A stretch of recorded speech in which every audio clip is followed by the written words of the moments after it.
Saúdo a todos na paz do Senhor Jesus. Gostaria de ler com os irmãos o texto da Palavra de Deus, que fica na carta de Paulo, escrita aos Coríntios. 2 Coríntios, capítulo 1, a partir do versículo número 18.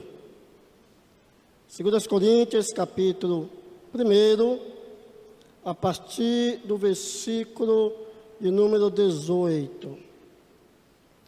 Glória a Deus. Baseado nesse texto das Escrituras, eu gostaria de nessa noite falar sobre Cristo, o fiador das promessas de Deus.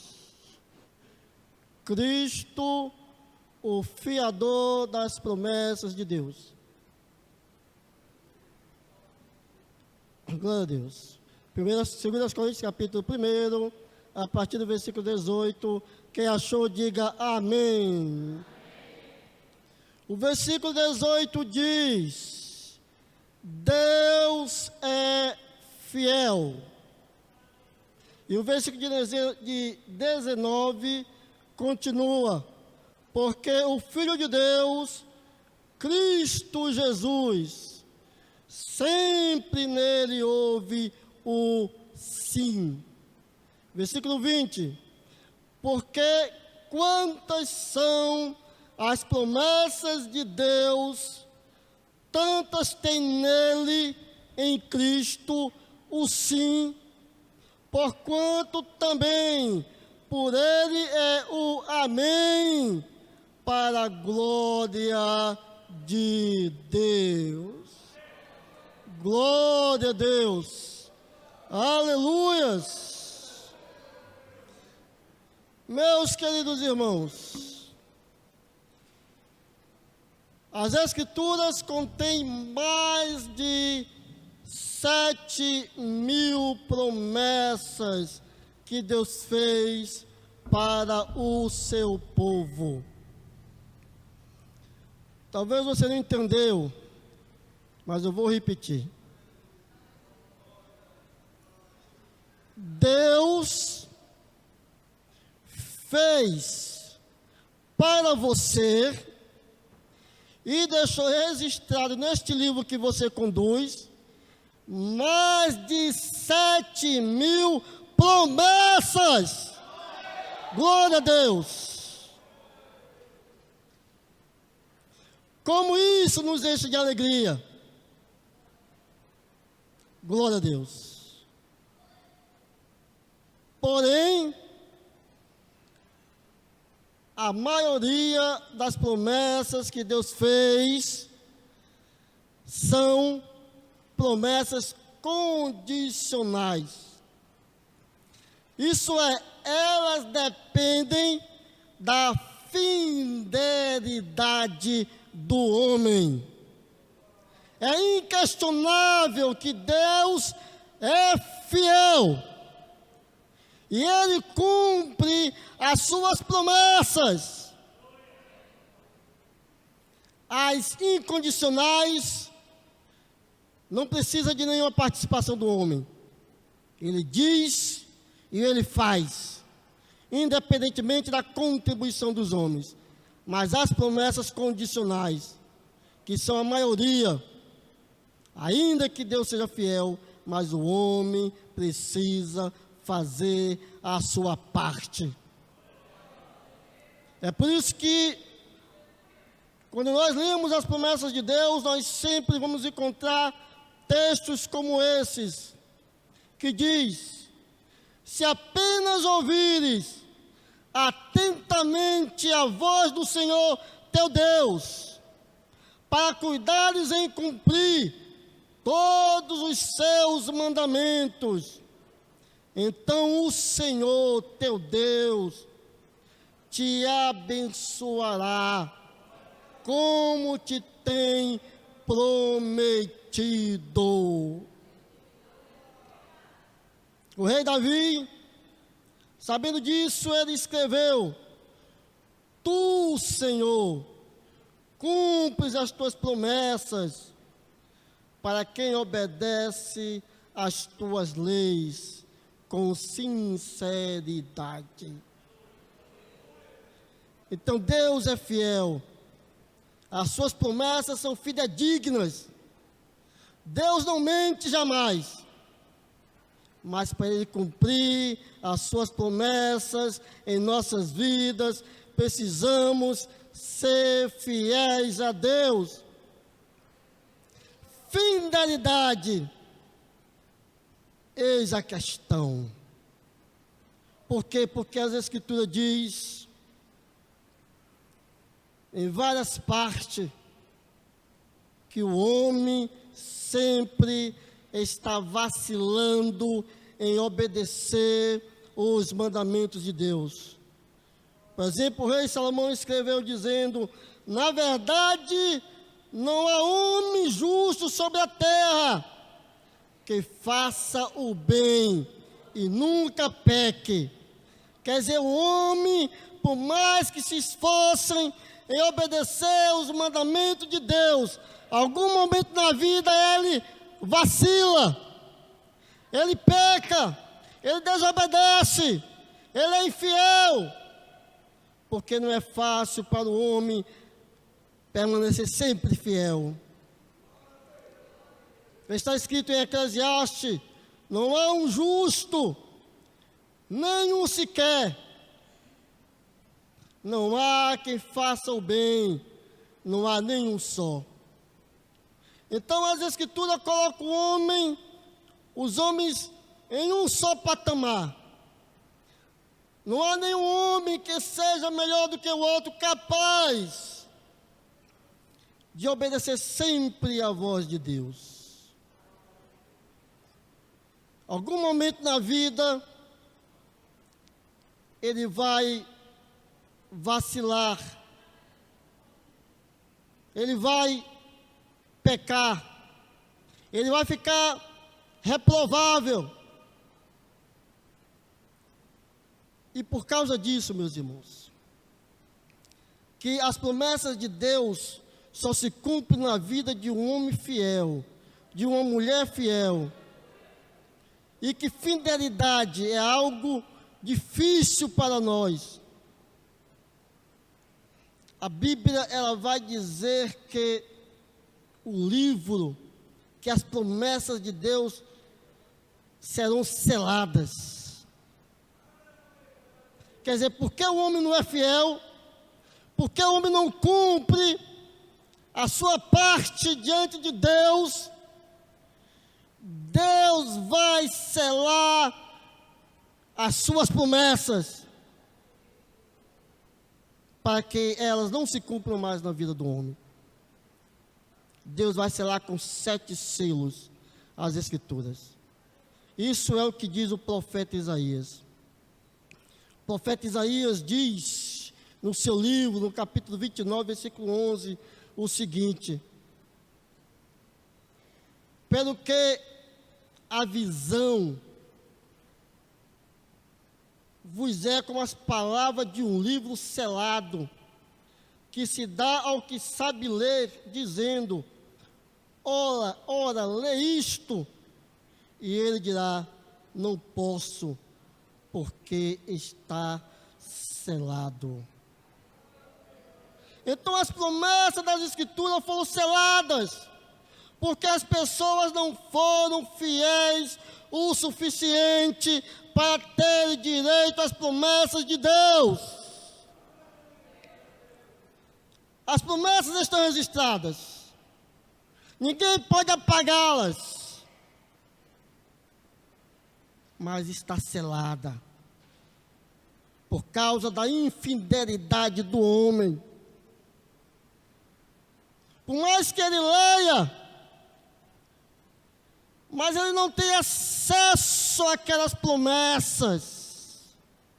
Ele diz: eu leio, mas eu não compreendo, porque elas não se cumprem em mim. Eu leio, mas é como se fosse um livro selado com 7 selos, porque essa palavra não se cumpre na minha vida. Eu quero que você entenda que as Escrituras, que este livro não é um livro qualquer. Não é apenas um livro sagrado. A Escritura, meus irmãos, é o contrato que Deus fez com a humanidade. Deus fez um contrato com a humanidade e registrou neste livro. Então, neste livro, estão todos os bens de Deus. Nesse livro estão registradas todas as promessas de Deus. Nesse livro também está registrado todos os direitos e todos os deveres e todos os privilégios dos homens.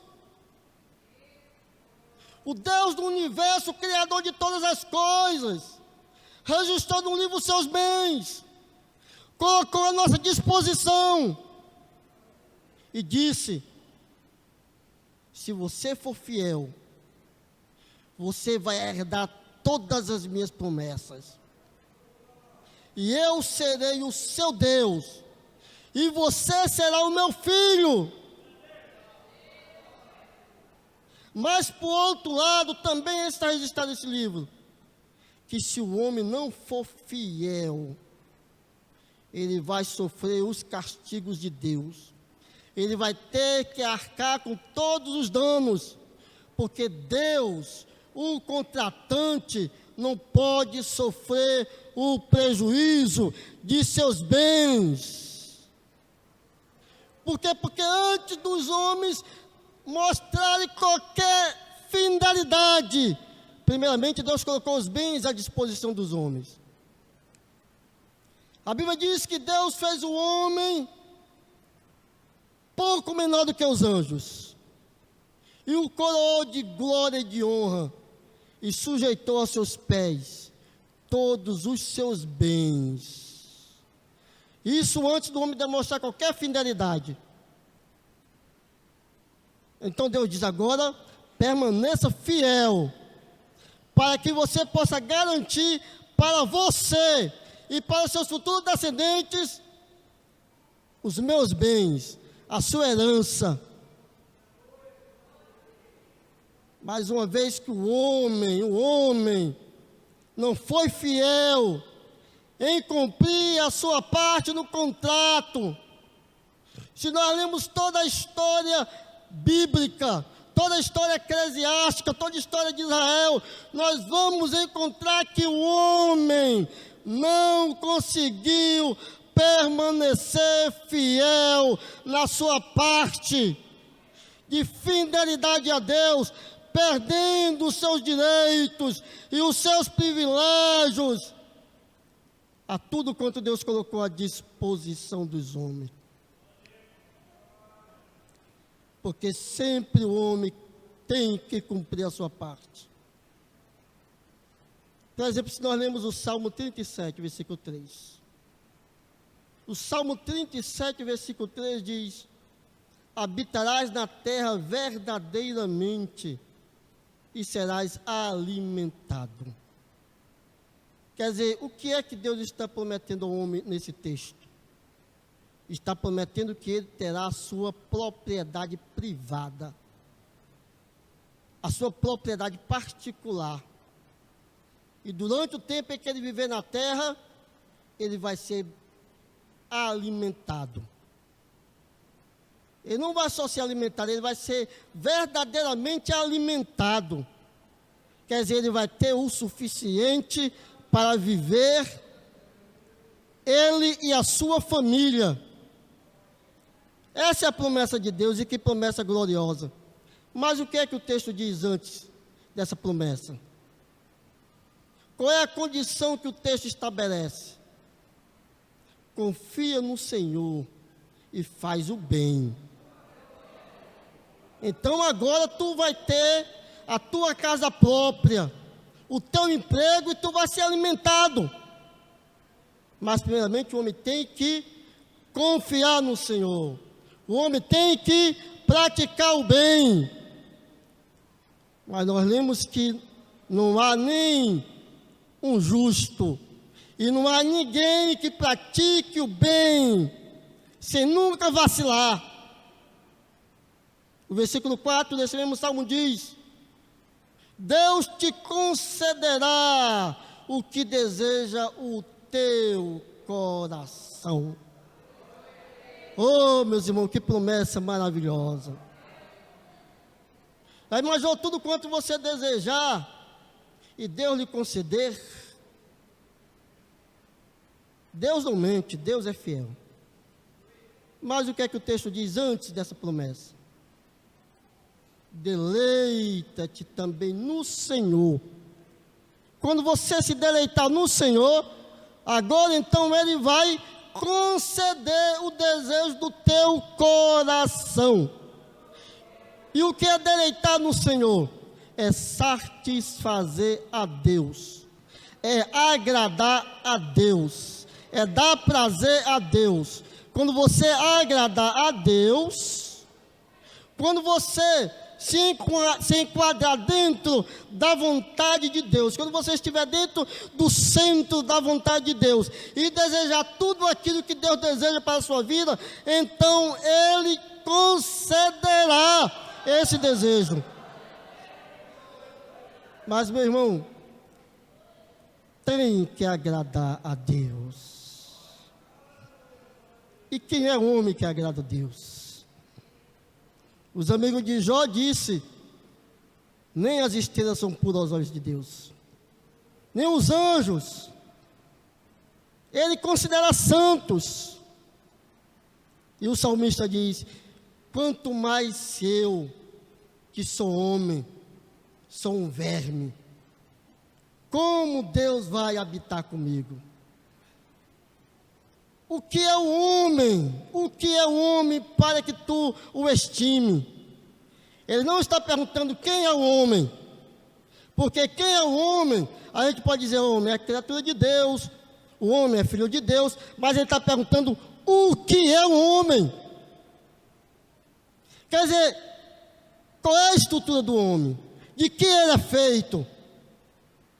Ele é pó e cinza. Ele é pecador. Então, como é que Deus agora vai poder se satisfazer no homem para cumprir a sua promessa? Então, meus irmãos, o homem não foi fiel em cumprir o contrato de Deus. Paulo disse: mas o que importa? O que é que importa se os homens são infiéis? O que é que importa se os homens não conseguem obedecer os mandamentos de Deus? Porque, diz Paulo, a infidelidade do homem não pode anular a fidelidade de Deus.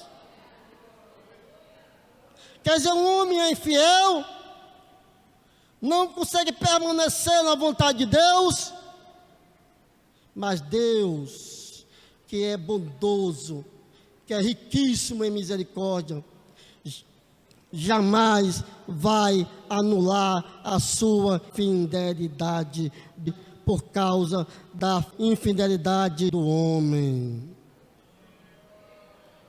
É claro, meus irmãos, que ao longo das Escrituras nós vamos encontrar alguns homens que tentaram ser fiéis a Deus. Alguns homens que pagaram preço alto para não quebrar a palavra de Deus e a fidelidade a Deus. Mas o que é que as Escrituras dizem desses heróis da fé? Desses bravos homens, desses gigantes na fé?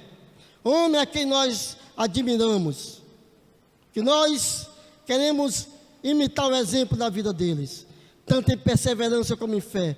O que é que as Escrituras dizem sobre eles? Em Hebreus está escrito: Todos esses morreram na fé, sem terem recebido as promessas, mas vendo-as de longe e crendo nelas, ficaram felizes em ver as promessas de Deus. Quer dizer, você já ouviu o ditado que diz que o justo sofre por causa do pecador?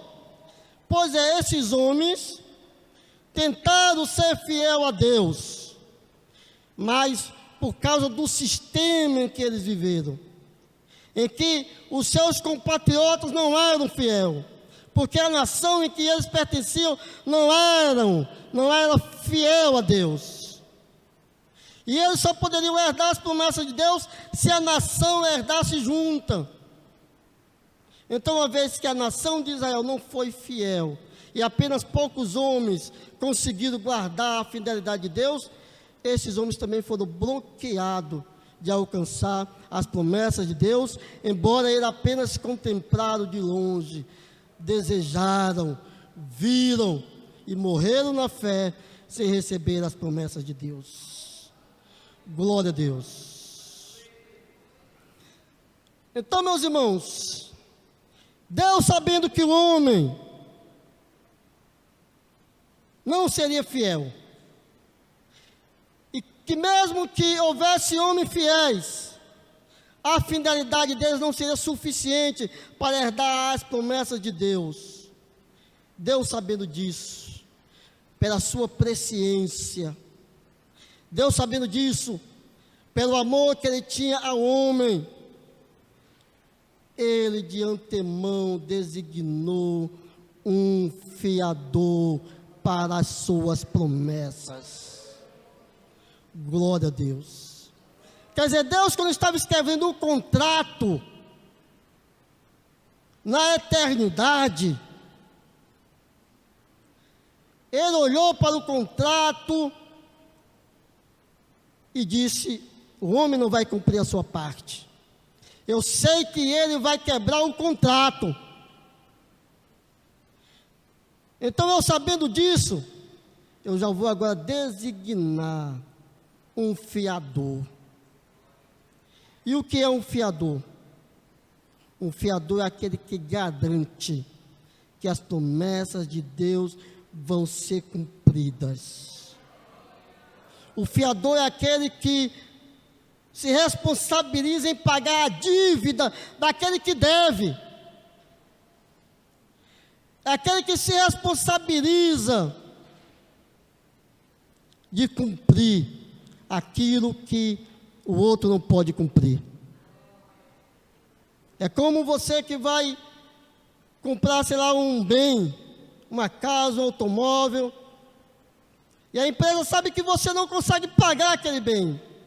Você não tem recurso suficiente para pagar. Para que a empresa, ou a loja, ou o consórcio não tenha prejuízo, ele manda o comprador contratar um fiador, para que, se o comprador não conseguir pagar, a dívida cai em cima do fiador. O fiador paga e então a pessoa recebe o bem. Então, Deus, sabendo que o homem não ia cumprir o seu contrato e por isso não ia receber as promessas de Deus, Deus de antemão, Ele contratou um fiador. Glória a Deus. E quem é esse fiador? É aquele que está escrito: eis aqui estou. No princípio do livro está escrito ao meu respeito: eu vim, ó Deus, para fazer a tua vontade. O homem que não poderia cumprir a vontade de Deus, esse fiador tem a capacidade de cumprir a vontade de Deus. É por isso que o autor aos Hebreus diz: Jesus se tornou fiador da aliança de Deus. E em Jesus, o fiador, Deus garantiu todas as suas promessas.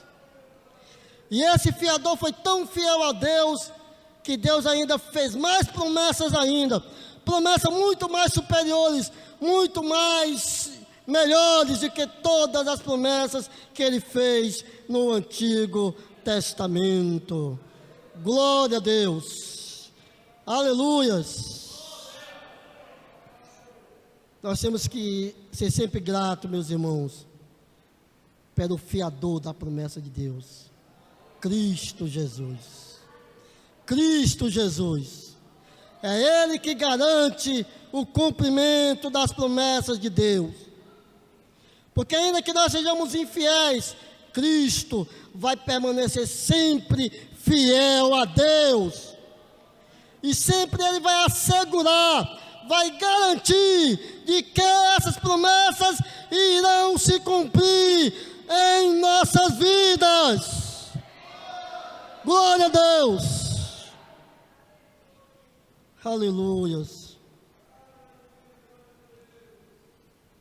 Porém, o livro de Provérbios vai dizer algumas coisas acerca do fiador. Vou ler aqui 2 provérbios. Um provérbio diz assim: aquele que fica por fiador do estranho, tira a sua roupa e penhora por um estranho.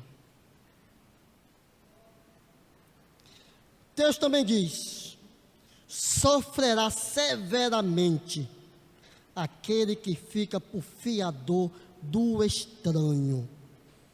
Glória a Deus. Mas mesmo Deus sabendo que o fiador vai empenhorar a sua roupa, mesmo Deus sabendo que o fiador vai sofrer severamente, está escrito: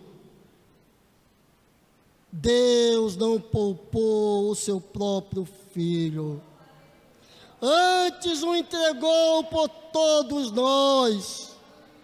Porventura não nos dará graciosamente nele todas as coisas. Também está escrito acerca desse fiador: o Filho de Deus nos amou e se entregou a si mesmo em preço de resgate por todos. Glória a Deus. Então Cristo, meus irmãos, o fiador de Deus, se despiu da sua roupa de glória, desceu à terra dos estranhos, sofreu severamente até morrer, mas com o seu sangue pagou as nossas dívidas, com a sua obediência cumpriu a nossa desobediência, com o seu Espírito purificou o nosso coração e escreveu nele as leis de Deus, para que agora, tendo sido fortalecido pelo seu Espírito, nós podemos agora trilhar o caminho de Deus com fidelidade e então herdar as promessas de Deus. Porque Cristo não se importou em deixar a sua glória, em vir para a terra dos estranhos. Nós éramos estranhos, inimigos de Deus. Ele sofreu na mão desses estranhos para garantir as promessas de Deus. Oh, glória a Deus. Eu posso contemplar essa cena, meus irmãos.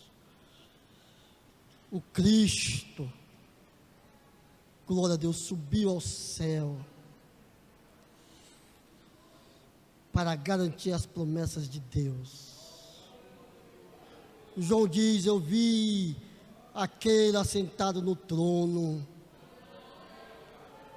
e na sua destra havia um livro selado com 7 selos. E um grande anjo gritou: quem poderá olhar para o livro e desatar os seus selos? Quem poderá ler este livro que está selado com 7 selos? Porque não há nem no céu, nem na terra, nem debaixo da terra um homem capaz de abrir o livro e ler o que está escrito nele.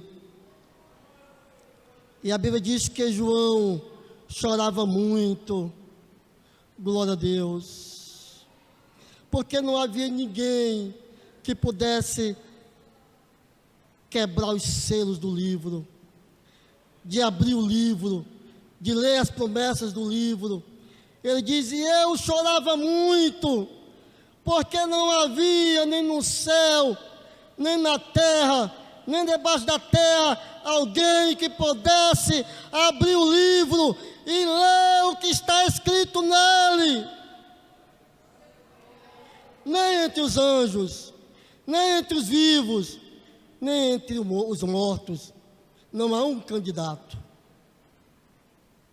E ele diz: e eu, João, chorava muito. Foi quando alguém disse: João, não chores. Glória a Deus.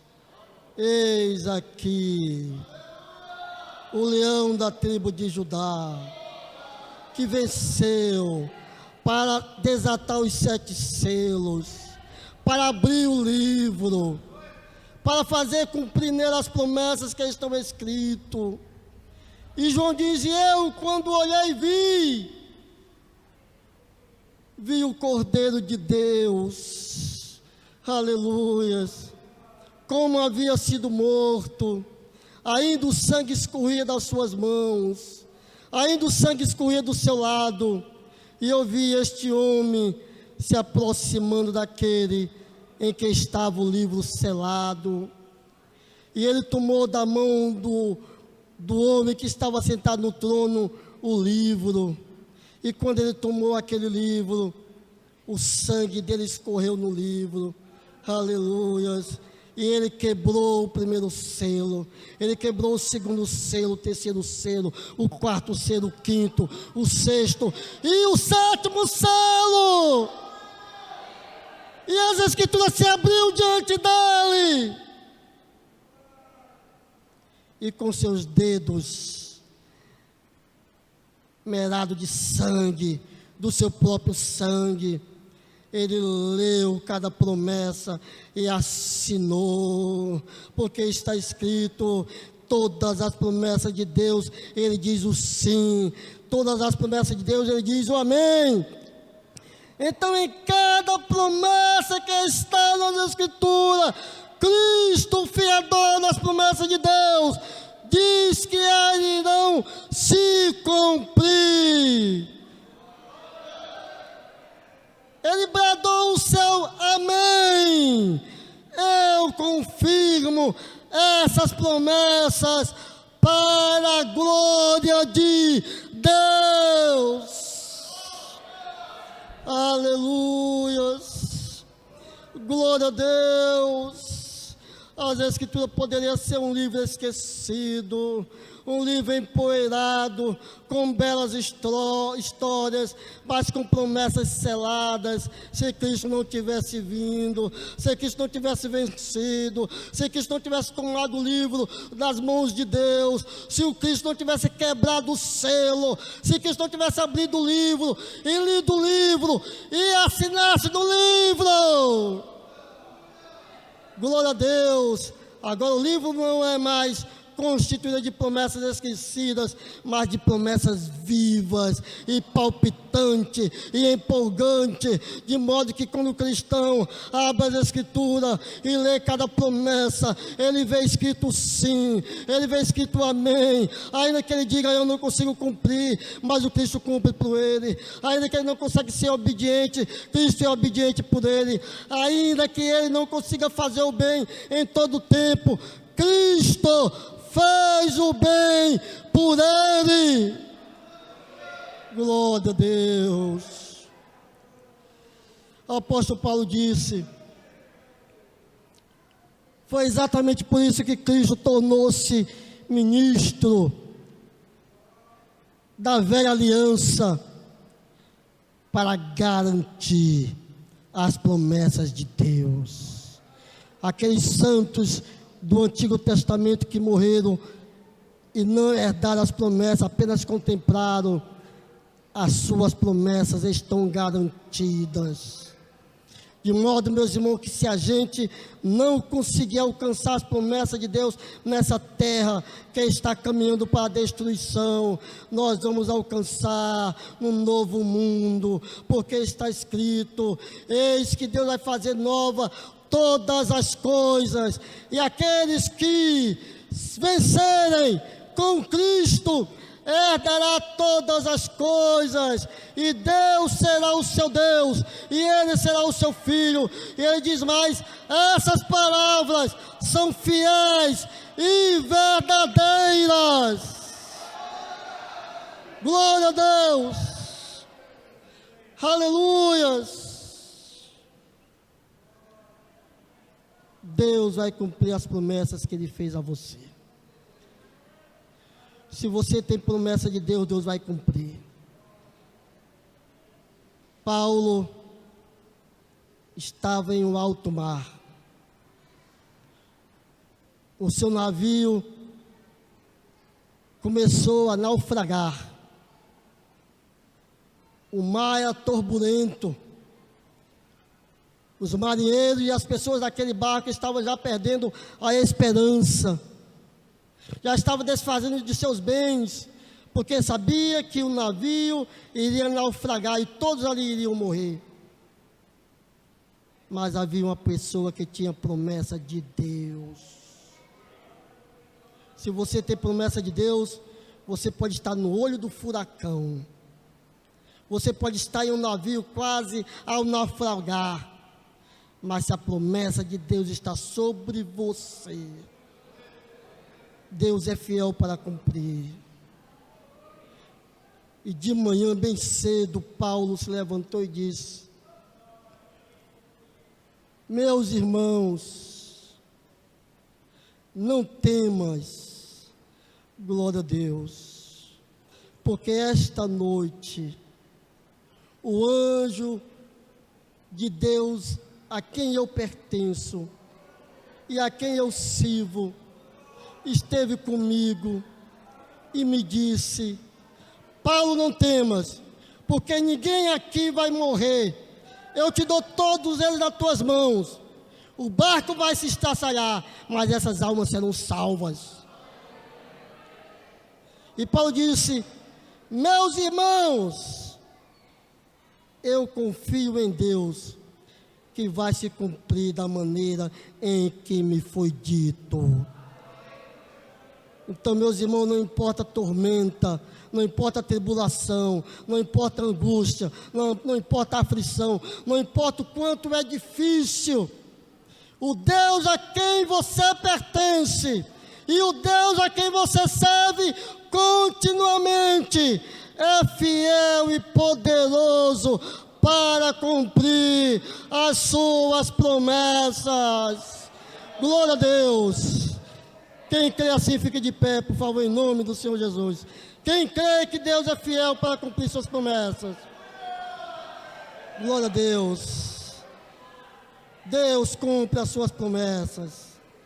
Se agarre nesse Deus e se agarre nessas Escrituras. Persevere em ler dia e noite, porque Deus fará cumprir. Glória a Deus. O que nela está escrito. Senhor Deus e Pai poderoso, oh, nós cremos em Ti, Senhor. Oh, nós cremos nas Tuas promessas. Oh, meu Deus, ainda que tudo esteja escuro diante de nós, ainda que apenas está imperando as trevas, mas o Cristo é a luz no fim do túnel. Cristo é a porta no meio de um mar turbulento. Oh, Ele vai fazer cumprir as promessas de Deus em nossas vidas. Basta que a Ele sejamos fiéis e mantemos a nossa fé firme, como fez Abraão, que creu contra a esperança, que não enfraqueceu na fé, mas se fortaleceu, dando glória a Deus, sabendo que o Deus a quem ele servia era poderoso para cumprir, o Deus que chama a existência as coisas que não existem, o Deus que ressuscita os mortos, cumpre as suas promessas. Alabaxalava mamanairas, candalabaxalava mamanairas, alabaxalava mamanairas. Oh Cristo bendito, muito obrigado, porque Tu és o fiador de Deus, Tu és o fiador das promessas de Deus. Muito obrigado em nome do Senhor Jesus. Amém. Amém, irmãos. Eu agradeço a oportunidade em nome do Senhor Jesus. Amém.